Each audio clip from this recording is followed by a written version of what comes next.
Bien-aimés dans le Seigneur, chers frères et sœurs en Christ, soyez les bienvenus dans votre émission École ouverte de la parole avec votre serviteur Pichou Bosangi, docteur. Nous sommes heureux de vous présenter les derniers numéros de l'année 2025.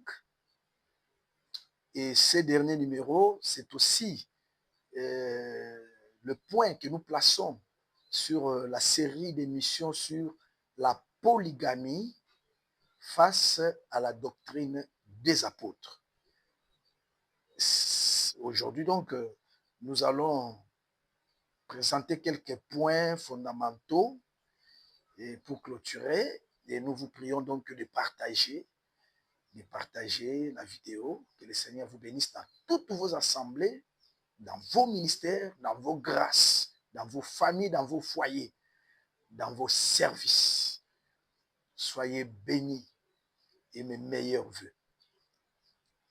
Nous disons ceci: la polygamie est biblique, mais elle n'est pas une recommandation de la saine doctrine des apôtres de notre Seigneur Jésus-Christ. Il faudra toujours retenir que l'Église de Jésus ne marche pas selon la philosophie, les raisonnements, les rudiments, les traditions, choses qui sont prohibées dans l'interprétation de l'Écriture, selon Colossiens chapitre 2, verset 9, verset 8. Mais la saine doctrine de Jésus-Christ est le fondement de l'Église. Maintenant, quand nous disons que la polygamie est biblique, nous voulons tout simplement dire qu'on la trouve dans la Bible, mais il faut toujours comprendre le contexte de la chose et surtout le temps. Vous savez, il ne faut pas commettre l'erreur des prophètes de Baal, qui malheureusement sont nombreux et introduisent des fausses doctrines. Il leur manquait le discernement du temps pour bâtir l'autel. Vous savez que c'est depuis le matin qu'ils ont commencé leur démonstration. Mais Élie, le prophète, avait attendu le moment de la présentation de l'offrande du soir. Lorsqu'un prédicateur ne connaît pas la différence entre l'ancienne alliance, les actes, les pratiques de l'ancienne alliance et celles de la nouvelle alliance, eh bien, il est dans la confusion. Parce que l'ancienne alliance, c'est comme dans Exode 12, lorsque on mangeait la chair de l'agneau. L'Éternel avait dit que cette chair devait être mangée le même jour et on devait la finir. Au cas où il en restait quelque chose, cela devait être brûlé au feu. Or, vous savez que les jours dans la Bible, ce sont des dispensations. Comme il est écrit dans Hébreux 13, verset 8, que Jésus-Christ est le même hier, aujourd'hui et éternellement. Cela veut dire tout simplement, hier, c'est la dispensation qui est passée l'ancienne alliance. Aujourd'hui, c'est la dispensation de la grâce. Vous voyez? Donc, si vous prenez quelque chose de l'ancienne alliance pour l'amener dans la nouvelle alliance, vous devez avoir le feu pour le brûler. C'est-à-dire, vous devez avoir l'esprit du discernement, l'esprit de la prophétie. Alléluia. Vous savez que quand on brûle la chose, elle devient de la cendre, elle change la forme. Donc, vous ne pouvez pas prendre quelque chose dans la lettre de Moïse, vous l'amenez dans la grâce chez les patriarches, vous l'amenez chez les apôtres, sans chercher à savoir si cette chose s'adapte à l'enseignement apostolique. Et nous avons dit que certains patriarches étaient polygames. Nous avons montré que, selon les Écritures, notamment Galates chapitre 4, à partir du verset 21, que cela était une allégorie. Nous devons en chercher l'explication en Jésus et non pas imiter. Je rappelle que la doctrine du mariage dans l'enseignement des apôtres s'est fondé, selon l'apôtre Jésus et ses apôtres, sur le commencement, parce que le Seigneur avait dit qu'au commencement, Dieu fit un homme et une femme. Alors d'autres arguments fallacieux arguent, ou bien les hommes arguent que, vous voyez, les rois tels que David, il avait des femmes, et Salomon, il en avait 1000, ce sont des bien-aimés du Seigneur. D'abord, avant d'arriver là, nous avons aussi évoqué la loi de Moïse, n'est-ce pas? Parce qu'il y a un frère qui a dit, mais Dieu est saint, comment pouvait-il tolérer les péchés? Dans toutes les dispensations, il est saint. Nous disons, oui, tout en étant saint. Mais Dieu a marché selon les dispensations, tout en étant saint. Donc la loi de Moïse ne veut pas dire que Dieu s'était essuyé, non. Dieu était toujours saint, mais il a toléré, il a compris, si vous voulez, les faiblesses de l'homme en ces temps-là, parce que le Saint-Esprit n'était pas encore donné dans le cœur de l'homme. Et en disant cela, nous ne sommes pas sortis des Écritures, parce que vous savez que nous ne pouvons pas moissonner en dehors du champ de Boaz, des bases. Il nous est strictement interdit, 1 Corinthiens 4, verset 6, d'aller au-delà de ce qui est écrit. C'est le Seigneur Jésus qui avait dit dans Matthieu 19 que si Moïse avait permis aux hommes de répudier leurs femmes pour un motif quelconque, c'était à cause de la dureté de leur cœur. Donc Dieu a tenu compte de la dureté des cœurs des hommes. C'est ce que nous appelons la tolérance. Cela ne voulait pas dire que quand Dieu a toléré, c'est là qu'il s'essuyait. Non. Frère, il faut accepter la parole. C'est qu'il y a des choses que Dieu a permises dans la loi, tout en sachant que le temps de la réforme devait venir. Le temps de la restauration de toutes choses. Que le Seigneur vous bénisse. Donc là, nous vous avons déjà expliqué, quand vous voyez Jacob avec 2 femmes, alléluia, nous avons déjà compris que c'était une prophétie, n'est-ce pas? Je ne vais plus y revenir. Nous avons déjà vu, par exemple, que pendant que Jacob attendait Rachel la nuit, on a introduit Léa. Nous avons déjà expliqué que cette polygamie dans laquelle s'est retrouvé Jacob, c'était une prophétie. Alléluia. Parce que le véritable Jacob, c'est Dieu lui-même. Selon Ésaïe 54, verset 5. Ton Dieu, ton Créateur est ton époux. Mais la première femme, la femme du commencement, c'est le peuple d'Israël, c'est Rachel. Mais la nuit, lorsque le soleil s'est couché, Léa est entrée. Alléluia. Or, le coucher du soleil, c'est la mort de Jésus-Christ à la croix. Alléluia. Il est le soleil qui s'est couché à la croix. Selon Matthieu, chapitre 16, verset 4. Et quand Jésus s'est couché à la croix, Léa est entrée. Ça veut dire que nous, les nations, c'est ça, Léa. Amen. Parce que nous étions en dehors de l'alliance. Mais grâce à la mort de Jésus, selon les Éphésiens 2, 11 à 12, mais au verset 13, on dit, vous qui étiez jadis éloignés, vous avez été rapprochés par le sang de Christ. Donc vous voyez ces choses, c'était des allégories, il ne faut pas les prendre comme ça. Alléluia. C'est ainsi que plus tard, Jacob, sans informer Laban, prendra ses 2 femmes et s'enfuira avec elles. Mais c'est l'enlèvement. En ce moment, les 2 femmes vont expliquer les 2 entités, les Juifs et les Grecs, qui forment l'Église du Seigneur, et nous nous envolerons avec lui dans les airs. Donc nous ne pouvons pas servilement imiter ces choses. Nous avons démontré. Maintenant, la loi de Moïse n'a pas recommandé, n'a pas imposé la polygamie, mais elle a plutôt réglementé la polygamie parce que c'était un fait dans la société sous la loi et Moïse a réglementé. Comme il est écrit dans Deutéronome 21, à partir du verset, non, Deutéronome 17, à partir du verset 21, lorsque Dieu dit que lorsque un homme aura 2 femmes et que le fils aîné serait le fils de la femme qui n'aime point, il ne changera pas l'ordre des choses. Et l'aîné aura une double portion. Ici aussi, je martèle et j'insiste que la loi de Moïse possède une ombre de choses à venir. Selon Hébreux, chapitre 10, versets 1 à 4. Donc, quand vous lisez la loi de Moïse, frère, la loi était juste un pédagogue. C'était juste un langage destiné aux petits-enfants en entendant la venue du Saint-Esprit. Quand le Saint-Esprit vient, nous retournons à la chose telle qu'elle a été, frère. Vous avez l'exemple dans Colossiens 2, verset 16. La Bible dit les fêtes de la loi de Moïse. Comme vous allez voir les gens qui fêtent la Pâque, la Pentecôte, les sabbats, ainsi de suite. La Bible dit c'était l'ombre des choses à venir, mais le corps, la réalité est en Christ. De même, lorsque Moïse parle des deux femmes, la femme qui n'était pas aimée, c'est d'elle que le fils aîné sortira.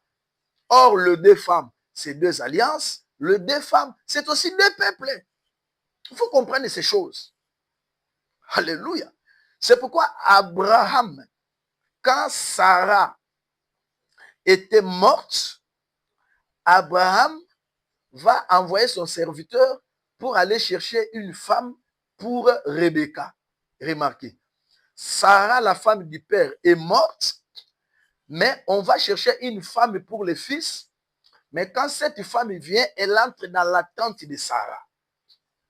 Comprenez les problèmes des femmes. N'allez pas vous, si vous avez besoin de femmes, hein, frère, prenez des femmes autant que vous voulez. Mais n'entrez pas dans la Bible avec ça, parce que la Bible va vous repousser. La Bible va vous dire que je vous ai déjà dit que c'était l'ombre, c'était l'allégorie. Si vous voulez connaître ma doctrine en ce qui concerne le mariage, demandez à Paul, demandez à Pierre, demandez à Jésus et retournez au commencement. Oh, alléluia. Soyez bénis, partagez votre émission. Vous comprenez ces choses? Donc, la première femme, c'est Israël. Non, d'abord, parlons d'abord d'Abraham. Abraham, comme père, c'est Dieu. Dieu le Père. Et Dieu le Père avait la première femme qui est Sarah. Or, Dieu le Père avait le premier peuple qui était Israël.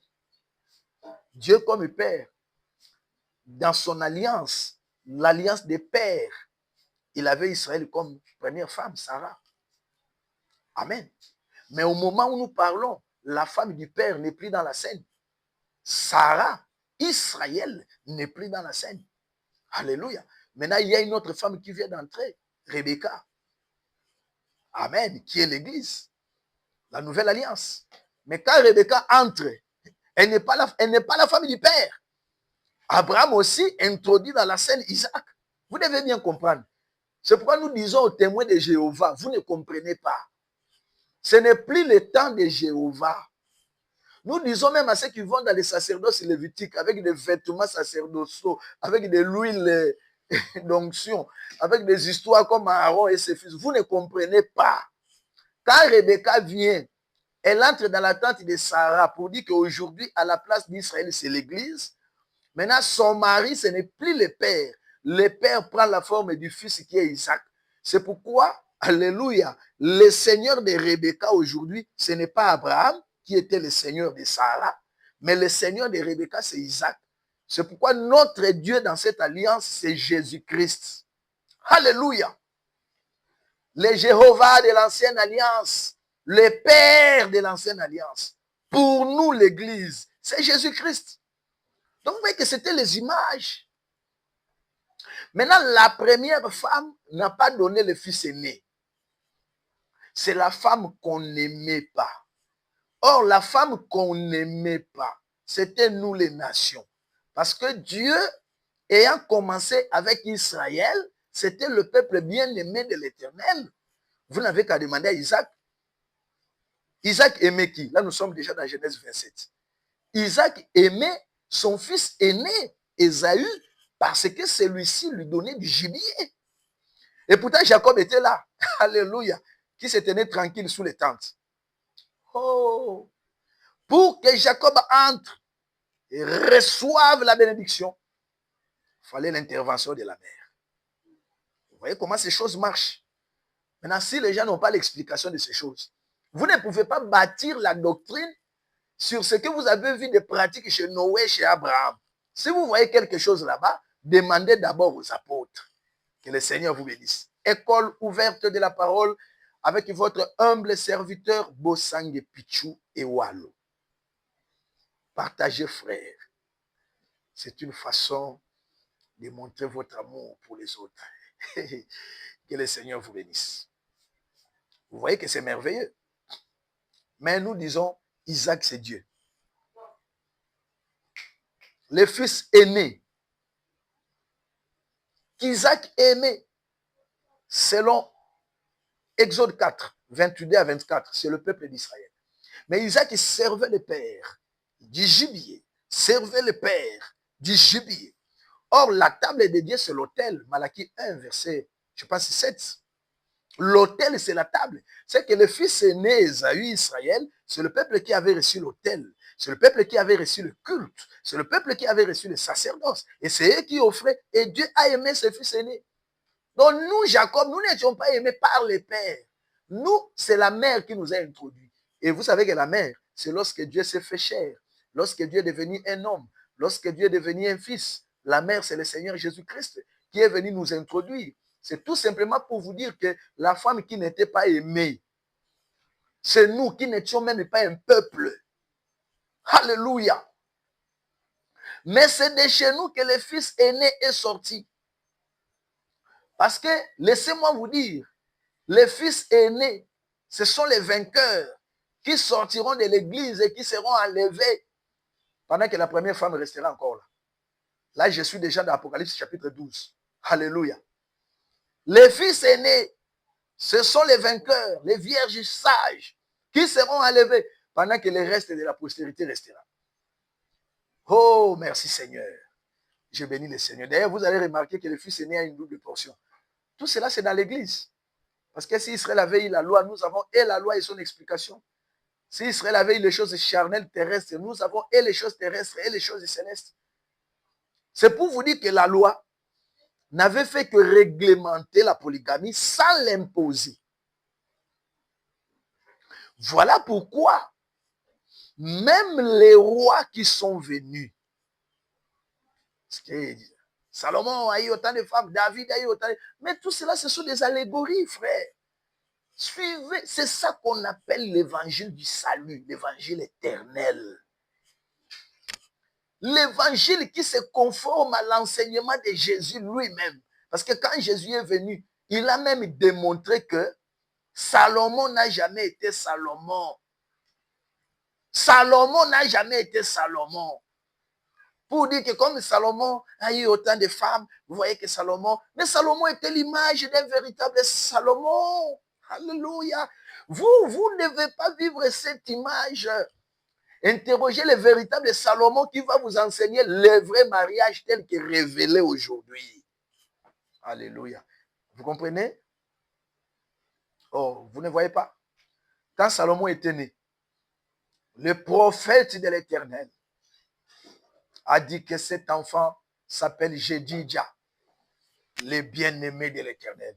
Et j'ai vu là-bas au fleuve Jourdain une voix venant du ciel désignant un homme en disant, celui-ci, c'est mon fils bien-aimé. Alléluia. Parce que Dieu avait dit à David, Salomon, je serai pour lui un père, il sera pour moi un fils. C'est que Salomon était l'image du Seigneur Jésus. Vous voyez ça? C'est pourquoi quand il est venu, il a dit, comme la reine de Séba est venue de loin pour écouter la sagesse de Salomon. Aujourd'hui, il y a ici plus que Salomon. C'est-à-dire que le véritable Salomon, c'est le Seigneur Jésus-Christ. Amen. Ouf. Même David était aussi l'image d'un véritable David. Donc, quand vous voyez les femmes de David, vous devez chercher leur explication en Jésus. Quand vous voyez les femmes de Salomon, bon, si je peux commencer par Salomon, parce que l'écriture est là devant moi, 1 Roi chapitre 11, du 1er au 9e verset. Là-bas, vous allez remarquer que ce sont les femmes étrangères qui ont gagné le cœur de Salomon. Alors que la loi de Moïse avait dit, tu ne prendras pas de femmes étrangères, elles séduiront ton cœur elles t'amèneront dans les péchés. Mais la Bible dit, lisez la Bible, frère. Salomon entraîné par l'amour. Salomon, c'est un amoureux. Alléluia. Salomon entraîné par l'amour. Il a aimé les femmes étrangères et il est tombé en disgrâce aux yeux de Yahweh. Et vous trouvez que c'est le modèle à suivre? Non. Prenez Salomon, cherchez celui qui est plus grand que Salomon, le véritable Salomon. C'est pourquoi quand vous lisez Proverbe 23, j'aime ça, même à partir du verset 23, on dit que celui qui aime le vin, celui qui aime du vin, à cause du vin, tes yeux se porteront vers les femmes étrangères. Et celui qui aime du vin, il ne peut pas être fidèle avec une seule femme dans la maison. Le vin ouvre les yeux pour que tu voies les femmes qui sont dehors. Oh, mais de qui s'agit-il? Il y a un homme dont la Bible dit, alléluia, le Fils de l'homme est venu et les gens ont dit de lui, c'est un mangeur et un buveur de vin. Le véritable buveur de vin, c'est Jésus. Or, le vin dont je parle, si Jésus l'avait fait quant à la chair, c'était pour enseigner. N'oubliez pas que Jésus était un prophète de l'ancienne alliance. Galates 4, verset 4. C'est-à-dire, il est né sous la loi. Il a exercé sous la loi. En étant sous la loi, il devait utiliser aussi des images. En buvant du vin, la Bible dit, il est devenu l'ami des publicains et des pécheurs pour accomplir cette écriture. C'est que Jésus, en buvant le vin, il enseignait sur le véritable vin. Parce que le vin, c'est l'amour. 1 Roi 11. Salomon entraîné par l'amour. Le vin, c'est l'amour. C'est pourquoi dans Cantique des Cantiques, chapitre 1, verset 1 à 3, chapitre 2, vers le verset 4, la Sulamite dit, ton amour vaut mieux plus que le vin, vaut plus que le vin. Enivre-moi de ton amour. C'est que l'amour, c'est le vin. Quand Salomon fut entraîné par l'amour, c'est Jésus le buveur de vin. Quand Salomon a aimé les femmes étrangères, c'est Jésus qui est devenu l'ami des publicains et les gens de mauvaise vie. Cela veut dire tout simplement, quand il n'avait pas encore bu le vin, c'est le temps de la loi, le temps de la colère, il est resté fidèle avec une seule femme dans la maison, avec le peuple d'Israël. Mais quand il a pris du vin, au temps de son amour, alléluia, au temps de son amour, il devait prendre les femmes étrangères. Les femmes étrangères, c'est nous les nations.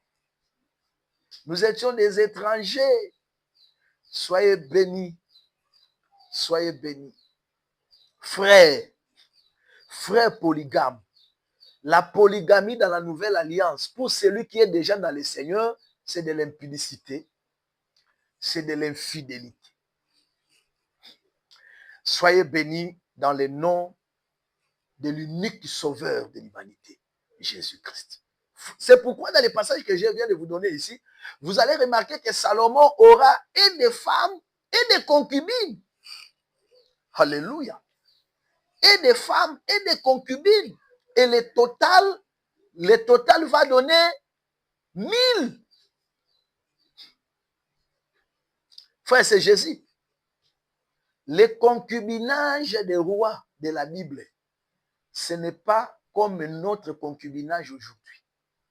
C'était des femmes, mais des femmes d'un rang inférieur. C'était ces femmes. Les concubines là, c'était ces femmes. Maintenant, vous qui voulez suivre la polygamie de David, de Salomon, donc vous devez aussi avoir des femmes et des concubines, parce que vous suivez l'ancienne alliance. Non, frère. Les véritables rois qui a des femmes et des concubines, ce n'est que le Seigneur Jésus. Mais nous vous démontrerons qu'il n'a même pas beaucoup de femmes. Je ne suis pas encore arrivé là-bas. Mais je parle à la manière de l'écriture, dans la connaissance de cette écriture sans la révéler. C'est qu'en Christ, il y a des femmes, mais après l'enlèvement, certains comprendront qu'ils n'ont été que des concubines. Amen. Si vous voulez comprendre ça, il faut appeler Assuérus. Toutes les filles belles et vierges qui venaient, si vous ne trouvez pas grâce aux yeux des gays, parce que celle qui a trouvé grâce, alléluia, c'est Esther. Parce qu'il dit dans Matthieu 14, dans la maison de mon père, il y a beaucoup de demeures, mais je vais vous préparer une place. Donc il y a une seule place pour Esther. Et Esther, ce sont les vainqueurs, les vierges sages qui seront enlevées. Mais les autres filles, quoi qu'ayant vu, quoi qu'ayant passé des moments d'intimité avec le roi, mais n'ayant pas marché comme Esther dans la soumission et obéissance auprès des gays, ces filles-là ne vont pas rentrer chez elles. Elles seront retenues comme des concubines. Vous voyez? Ah, gloire au Seigneur. Donc, vous pouvez, le Seigneur peut aussi vous utiliser aujourd'hui, il fait des choses avec vous. Mais si vous ne marchez pas dans l'obéissance, lorsque les autres seront enlevés, vous resterez comme concubine, comme vierge folle. Que le Seigneur vous bénisse. Que le Seigneur vous bénisse. Donc ici, je voulais vous dire, quand vous voyez Salomon avec 1000 femmes, les chiffres, les nombres s'expliquent. Amen. Ça s'explique, frère. Parce que le nombre 1000 ici, pour Dieu, c'est un, non? 1 Pierre 3, verset 8. Devant le Seigneur, 1000 ans sont comme un jour. C'est-à-dire, en réalité, Salomon n'avait qu'une seule femme. Les 1000 femmes là, c'est une seule femme. Mais à l'intérieur de cette femme, il y a des femmes, il y a des concubines, il y a des sages, il y a des folles. Que le Seigneur vous bénisse. C'est comme dans la parabole des 10 vierges frères, Matthieu 25. Même le nombre 10, c'est la totalité. Le nombre 10, c'est la totalité. Est-ce que vous comprenez ce que j'ai dit? Donc, vous voyez, il faut comprendre les mouvements des prophètes. Il faut les expliquer en Jésus. Il faut les expliquer selon la pensée des apôtres. Donc, aujourd'hui en Christ, celui qui est déjà marié dans la sainte doctrine, la Bible dit, là je prends un Timothée, 1 Corinthiens chapitre 7, verset 2, la Bible dit, toutefois, pour éviter l'impudicité, chaque homme doit avoir sa femme et chaque femme doit avoir son mari.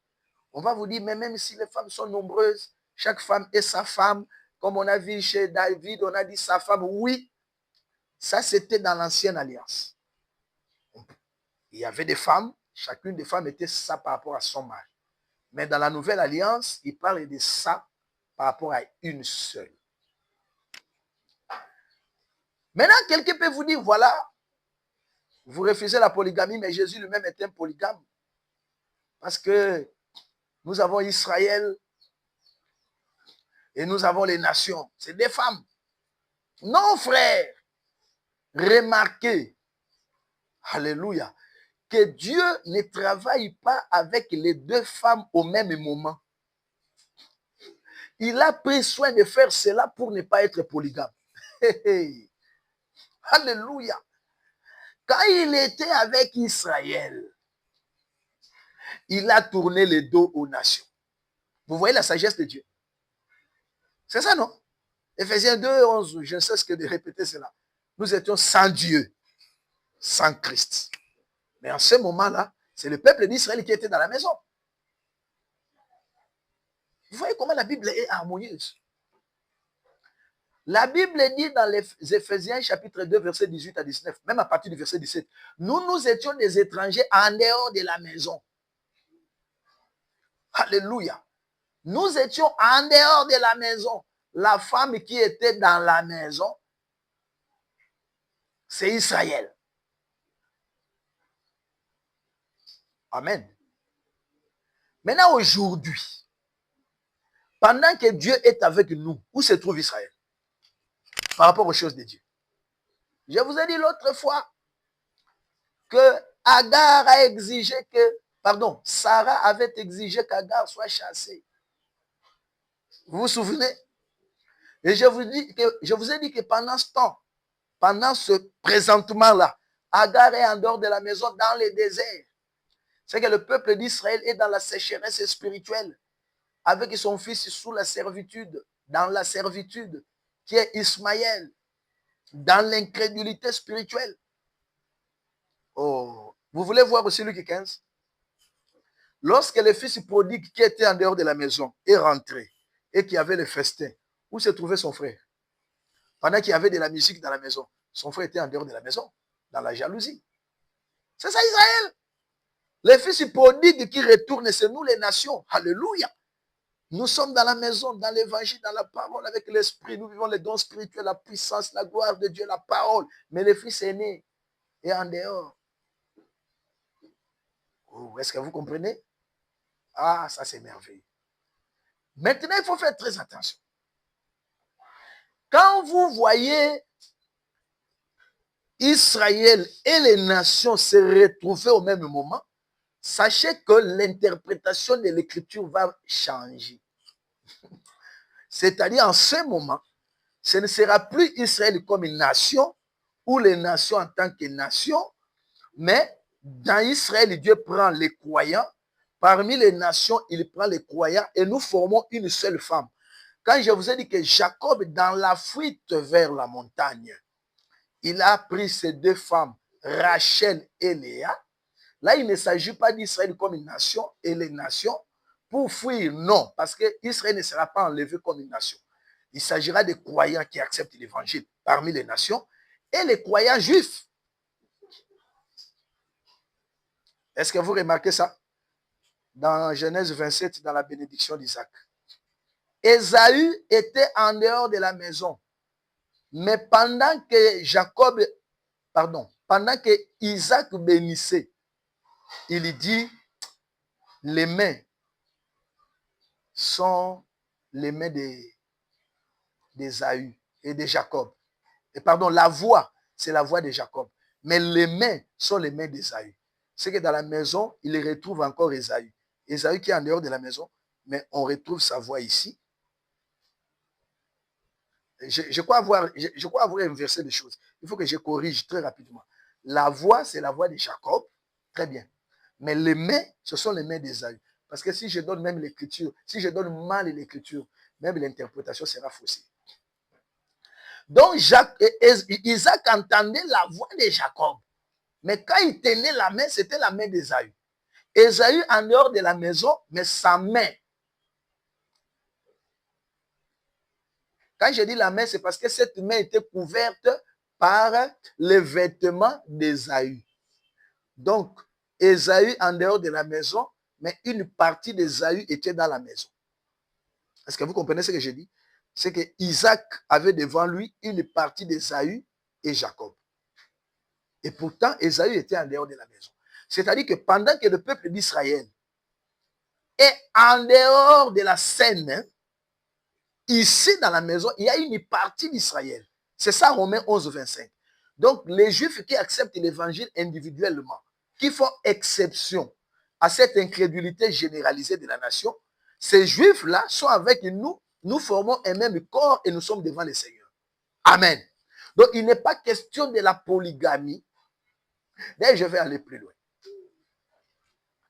Que le Seigneur vous bénisse. Dieu n'a pas plusieurs femmes. Parce que quelqu'un a dit, vous voyez, nous sommes nombreux ici. Vous voyez, nous sommes nombreux, nous sommes ces femmes. Non. Nous sommes une seule femme, mais ayant plusieurs membres dans son corps. Selon selon Romains 12, verset 6. Nous qui sommes plusieurs, mais nous formons un seul corps. Que le Seigneur vous bénisse. Donc, mon frère, comme tu me suis là, tu es l'oreille. Moi, je suis peut-être les pieds. L'autre est la main. Nous formons une femme. Parce que dans 2 Corinthiens, chapitre 11, verset 2 à 3, l'apôtre Paul dit, je vous ai fiancé à Christ comme à un seul époux, afin de vous présenter à Christ comme, non pas comme plusieurs vierges, comme une seule vierge. Une vierge. Donc, qu'on ne vous dise pas que comme il y a beaucoup de croyants, c'est qu'il y a beaucoup de femmes, Christ est polygame. Non. Tous les croyants sont des membres du corps d'une seule femme qui est l'Église du Seigneur Jésus. Que le Seigneur vous bénisse. Donc, vous voyez clairement que dans l'enseignement apostolique, il n'y a que la monogamie qui est recommandée. D'ailleurs, j'en avais parlé dans 1 Timothée 3, je crois les versets 2 et 3. Parmi les critères qui sont donnés pour que quelqu'un soit reconnu ou établi ancien ou évêque, il doit être mari d'une seule femme. Même s'il y a des versions qui disent marié. Prenez encore Tite 1, versets 5 à 6. Pour qu'un homme soit établi ancien, il doit être mari d'une seule femme. Donc, on ne peut pas avoir un évêque marié 2 fois, 3 fois. C'est une abomination, c'est contraire aux Écritures. Pourquoi? Parce que dans 1 Pierre chapitre 5, le frère Pierre dit que les évêques qui sont les modèles du troupeau. Et en tant que modèle, cela veut dire que les croyants doivent mener la vie semblable à la vie de leurs conducteurs, semblable à la vie des anciens. Mais attention, cela ne veut pas dire qu'on ne trouvera pas de polygames dans les assemblées. Quand vous voyez le frère Paul donner comme critère, si un homme aspire à la charge d'évêque, il doit être mari d'une seule femme, c'est parce que l'apôtre Paul savait que dans l'assemblée des saints, dans l'assemblée du Seigneur, il y a la présence des polygames. C'est-à-dire ceux qui se sont retrouvés polygames avant de recevoir la parole, avant de recevoir l'évangile. Ceux-là, attention, un polygame qui accepte le Seigneur doit être baptisé. Une femme dans un mariage polygame qui reçoit Jésus-Christ doit être baptisée. On ne peut pas lui poser comme condition, va d'abord rompre les mariages. Ça, ce sont des choses que nous faisions quand nous étions enfants. Le lien du mariage, c'est un lien social qui unit cet homme à sa femme. C'est comme le lien qui liait l'esclave à son maître. L'apôtre Paul il dit aux frères esclaves que as-tu été appelé étant esclave, reste comme ça. Mais si tu as l'opportunité, tu peux t'en débarrasser. Donc, en attendant que le frère trouve l'opportunité, en attendant que la sœur trouve l'opportunité qui doit se faire dans la paix, c'est-à-dire qu'un frère qui a reçu Jésus, qui était anciennement polygame, qui entre dans l'évangile, il entre dans l'évangile polygame. Pour se délier de ces liens, il y a des procédures pacifiques et sociales qui doivent être respectées. C'est le cas aussi pour la sœur qui est liée à cet homme. Je ne parle pas de concubines, non. Je parle des hommes et des femmes mariés légalement ou je ne sais pas coutumièrement dans la polygamie avant l'évangile de Jésus. Tout ce qui leur sera interdit dans l'évangile, c'est la direction de l'Église. Amen. Parce que ces frères ne sont pas des modèles. En fait, leur mariage n'est pas selon les modèles du mariage. Tant qu'ils sont polygames, ils ne peuvent pas diriger parce qu'un conducteur, c'est celui que les troupeaux regardent. Et les troupeaux ne peuvent pas imiter un polygame. Donc le frère, c'est un saint, c'est un sauvé, il a le Saint-Esprit. C'est important. Parce que quand je vous ai dit que le mariage, c'était une tolérance, là d'ailleurs, vous allez comprendre, parce que certains frères disent, mais nous serons au ciel avec des polygames. Comment serons-nous au ciel avec? Oui. Parce que la polygamie des prophètes, ne confondez pas cela avec la prostitution ou l'impudicité. Non, c'était une forme de mariage que Dieu avait toléré. C'est très important. C'est pour dire que quand vous êtes déjà dans le Seigneur, vous vivez les mariages restaurés en Christ. Si vous êtes dans le Seigneur. Mais avant d'être dans le Seigneur, vous étiez liés par la polygamie. Si le Seigneur vous donne l'opportunité, je vais dire un frère qui veut rompre avec ça, ou bien ces femmes dans la polygamie, il y a des procédures, il y a des responsabilités dont qu'il doit assumer par rapport à cette femme, par rapport aux enfants, ainsi de suite. Et tout cela sera fait pastoralement avec la sagesse, parce que les ministres sont des cheveux blancs, ils ont la sagesse pour trouver la paix et la solution.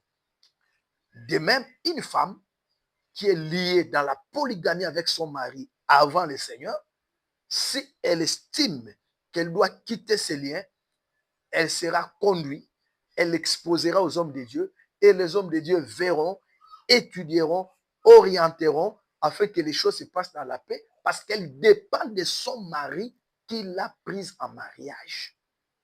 Mais en entendant que ces liens soient coupés, ils reçoivent le Saint-Esprit comme nous.